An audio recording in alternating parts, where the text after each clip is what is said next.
नमस्कार दोस्तों, आप सुन रहे हैं डेली करंट अफेयर्स अपडेट 5 सितंबर 2022।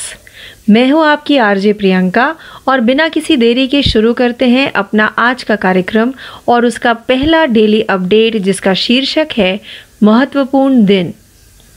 अंतर्राष्ट्रीय चैरिटी दिवस 5 सितंबर।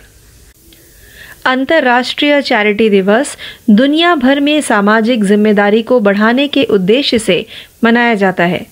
यह धर्मार्थ कार्यों का समर्थन करने के लिए सभी को एक साथ लाने के लिए एकजुटता में किया जाता है। संयुक्त राष्ट्र द्वारा शुरू किया गया यह दिन चैरिटी कार्यक्रमों का हिस्सा बनने और समाज के सबसे कमजोर सदस्यों के कल्याण में योगदान करने के लिए एक महान अवसर के रूप में आता है। यह प्रसिद्ध नोबेल शांति पुरस्कार विजेता और संकटग्रस्त और ज़रूरतमंदों की मददगार मदर टेरेसा की याद में हर साल मनाया जाता है। आइए बढ़ते हैं हमारे दूसरे डेली अपडेट की तरफ जिसका शीर्षक है महत्वपूर्ण दिन। शिक्षक दिवस 5 सितंबर। भारत में शिक्षक दिवस प्रतिवर्ष 5 सितंबर को देश के पूर्व राष्ट्रपति, विद्वान, दार्शनिक और भारत रत्न से सम्मानित डॉक्टर सर्वपल्ली राधाकृष्णन के जन्मदिन को चिन्हित करने के लिए मनाया जाता है। जब डॉक्टर राधाकृष्णन ने 1962 में भारत के दूसरे राष्ट्रपति का पद संभाला तो उनके छात्रों ने 5 सितंबर को एक विशेष दिन के रूप में मनाने की अनुमति मांगने के लिए उनसे संपर्क किया। राधाकृष्णन ने इसके बजाय उनसे समाज में शिक्षकों के योगदान को मान्यता देने के लिए 5 सितंबर को शिक्षक दिवस के रूप में मनाने का अनुरोध किया। इस वर्ष के शिक्षक दिवस का विषय शिक्षक बढ़ते संकट के बीच भविष्य की नई कल्पना है। आइए बढ़ते हैं अपने तीसरे डेली अपडेट की तरफ जिसका शीर्षक है निधन। सोनिया गांधी की मां पाओला माइनो का इटली में निधन, पीएम ने जताया दुख। कांग्रेस की अंतरिम अध्यक्ष सोनिया गांधी की मां पाओला माइनो का इटली में उनके घर पर निधन हो गया।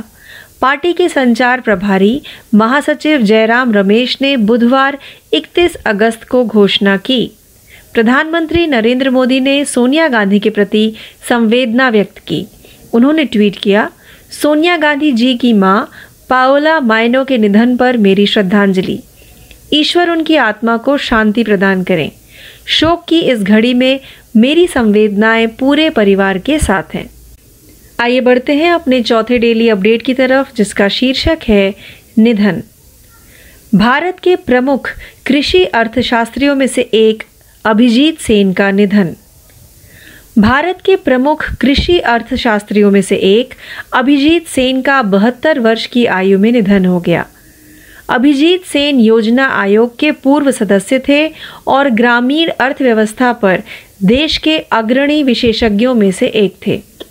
अभिजीत सेन ने पिछली यूपीए सरकार के दौरान योजना आयोग के सदस्य के रूप में कार्य किया। वह पहली अटल बिहारी वाजपेयी की अगुवाई वाली एनडीए सरकार में कृषि लागत और मूल्य आयोग सीएसीपी के अध्यक्ष भी थे और उन्होंने सन 2000 में प्रस्तुत दीर्घकालिक अनाज नीति पर उच्च स्तरीय समिति की रिपोर्ट लिखी थी। आइए बढ़ते हैं अपने 5वें डेली अपडेट की तरफ जिसका शीर्षक है नियुक्ति। संतोष अय्यर को मर्सिडीज बेंज इंडिया के एमडी और सीईओ के रूप में नामित किया गया। जर्मन कार निर्माता मर्सिडीज बेंज ने 1 जनवरी 2023 से भारत परिचालन के प्रबंध निदेशक और सीईओ के रूप में संतोष अय्यर को नियुक्त किया। अय्यर 46 फिलहाल सेल्स एंड मार्केटिंग के वाइस प्रेसिडेंट के रूप में काम कर रहे हैं और मर्सिडीज बेंज इंडिया ऑपरेशंस का नेतृत्व करने वाले पहले भारतीय होंगे। 2009 से मर्सिडीज बेंज इंडिया से जुड़े अय्यर बिक्री, विपणन, ग्राहक सेवाओं, संचार और ग्राहक संबंध प्रबंधन सीआरएम सहित विभिन्न कार्यों में नेतृत्व की भूमिका में रहे हैं। आइए बढ़ते हैं अपने 6वें डेली अपडेट की तरफ जिसका शीर्षक है समझौता। एएआई और स्वीडन ने सस्टेनेबल एविएशन टेक के लिए एक समझौता ज्ञापन पर हस्ताक्षर किए। भारतीय विमानपत्तन प्राधिकरण AAI और स्वीडन की LFV एयर नेविगेशन सर्विसेज ने विमानन प्रौद्योगिकी में सहयोग के लिए एक समझौता ज्ञापन पर हस्ताक्षर किए हैं। यह समझौता स्मार्ट विमानन समाधान तलाशने के लिए टिकाऊ विमानन प्रौद्योगिकी की अगली पीढ़ी के निर्माण और संचालन में प्रदर्शित क्षमताओं के साथ दो हवाई नेविगेशन सेवा प्रदाताओं भारत और स्वीडन को एक साथ लाएगा। यह समझौता ज्ञापन दोनों देशों के बीच विमानन विशेषज्ञता और प्रौद्योगिकी के द्विपक्षीय आदान प्रदान का मार्ग प्रशस्त करेगा। आइए बढ़ते हैं अपने 7वें डेली अपडेट की तरफ, जिसका शीर्षक है रैंक और रिपोर्ट। चीन और ब्रिटेन को पछाड़कर दुनिया का 10वां सबसे बड़ा जीवन बीमाकर्ता बना भारत। कस्टम रिसर्च और एनालिटिक्स सॉल्यूशंस के नए युग के प्रदाता बेनोरी नॉलेज द्वारा उद्योग के प्रदर्शन पर नजर रखने वाली नवीनतम रिपोर्ट पर प्रकाश डालते हुए कहा कि जीवन बीमा क्षेत्र 2017 से 2022 से 11% की CAGR से बढ़ा है और अगले 5 वर्षों में 9% की CAGR से बढ़ने का अनुमान है।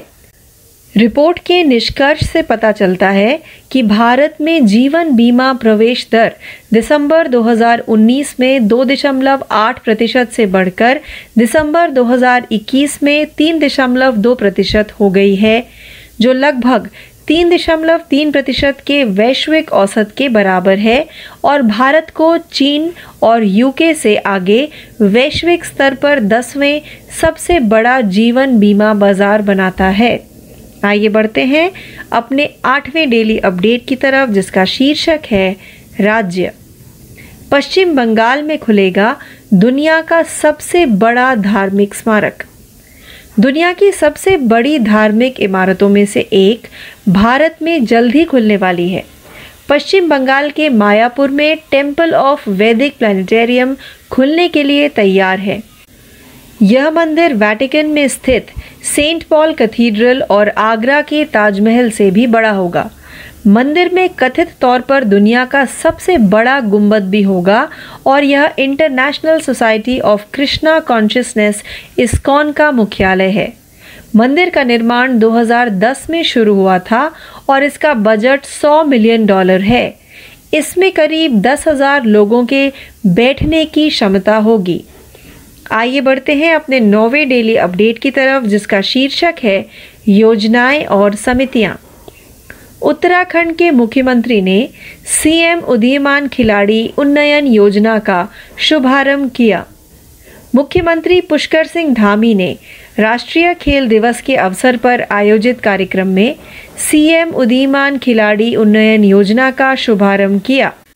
इस अवसर पर राज्य के खिलाड़ियों को अपग्रेड करने के लिए कई घोषणाएं की गईं। उन्होंने कहा कि खेल विभाग के अंतर्गत खेल प्रशिक्षकों की कमी को देखते हुए प्रत्येक जिले के लिए 8 विभागीय खेल प्रशिक्षकों की नियुक्ति की जाएगी। त्वरित नियम अनुसार छात्रों को आर्थिक लाभ देने के लिए मुख्यमंत्री खेल विकास कोष की स्थापना की जाएगी। आइए बढ़ते हैं हमारे 10वें व अंतिम डेली अपडेट की तरफ, जिसका शीर्षक है रैंक और report. Bloomberg billionaires index Gautam Adani बने दुनिया के तीसरे सबसे अमीर व्यक्ति। गौतम अडानी अब दुनिया के तीसरे सबसे अमीर व्यक्ति बन गए हैं। यह पहली बार है कि जब कोई एशियाई ब्लूमबर्ग बिलियनियर्स इंडेक्स के टॉप 3 में पहुंचा है, जिसकी कुल संपत्ति $137.4 बिलियन है।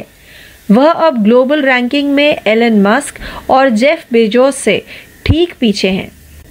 टेस्ला के CEO एलॉन मस्क की कुल संपत्ति $251 बिलियन है, जबकि अमेज़न के संस्थापक और CEO जेफ बेजोस की कुल संपत्ति $153 बिलियन है।